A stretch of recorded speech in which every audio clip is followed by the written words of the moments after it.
Everyone, this is Anton with IntellCRE. And in this simple guide, we're going to go over the settings of the platform. We're going to go over how to set up your custom brand identity so you can generate a branded marketing materials, websites, brochures using the platform. And we're going to also go over how you can set up your analysis configuration, introduce various overrides, how you can invite users into your account, and how you can set up your profile.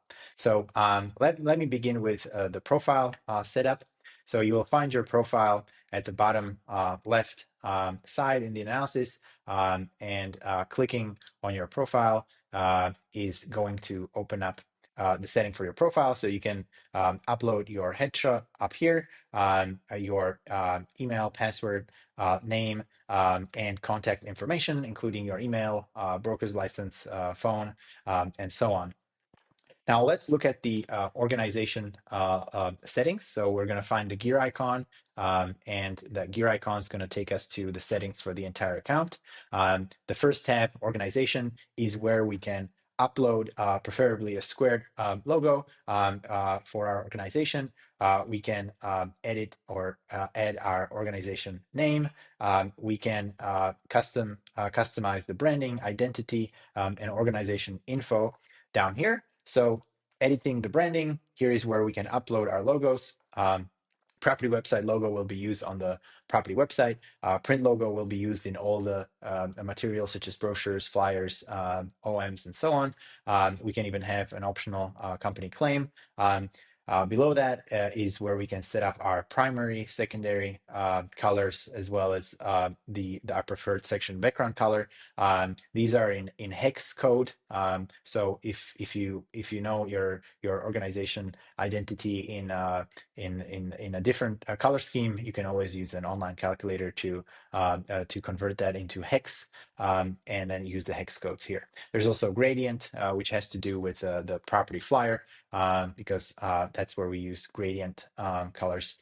If you're part of any major brokerage firms that you can find in this list, simply clicking on the brokerage firm will automatically preset your colors and logos up here.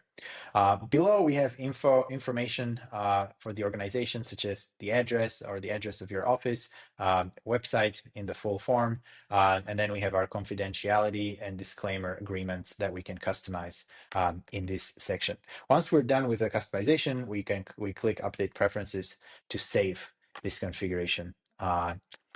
Next, let's navigate to users. You can basically see your user management here, the roles of each users. You can change roles, remove users. You know how many paid seats or licenses you have. If you want to add more users, you simply click Add Users, provide the email address of the users you want to invite into your organization, and click Add New Users. All of them are going to receive an email with the login instructions to join your team. The third tab here is subscription, where you can manage your subscription, billing, invoicing details, and so on. And now let's look at the analysis configuration.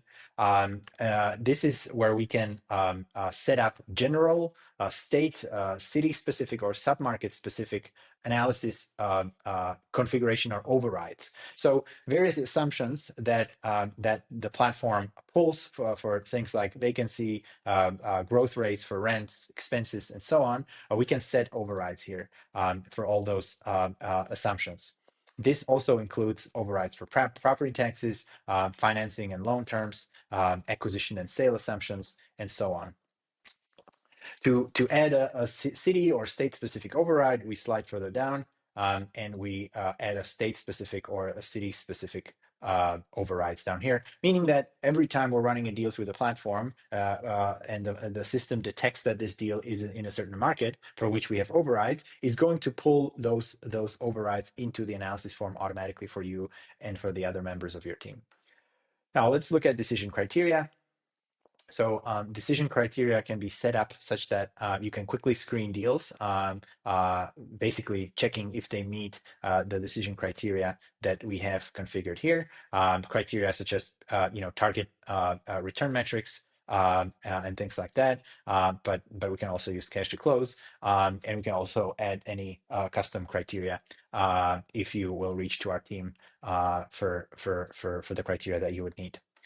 So this is decision criteria. Next, we have the configuration for Dealbox. So Dealbox is the property website widget that we can embed, or you can embed on your website. This is the code to basically provide to your website admin, and including this code will basically include the Dealbox widget onto your website.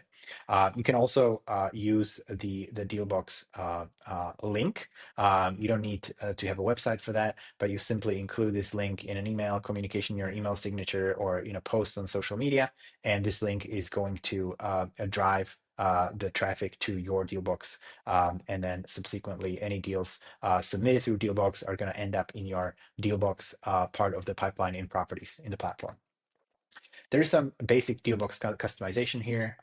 So you can customize the text, the questions, and the fields that are mandatory versus optional down here. And you can update preferences.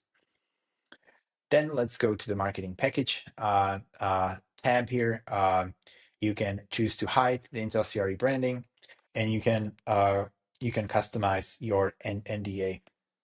So if you're sharing deals that are protected with an NDA, this is where you can customize what that NDA is going to include, what is the information, and what is the agreement that the viewers need to e-sign in order to access the deal you shared with them. So that's pretty much it when it comes to the basic platform settings. So we hope this tutorial is helpful, and make sure to stick around for more tutorials.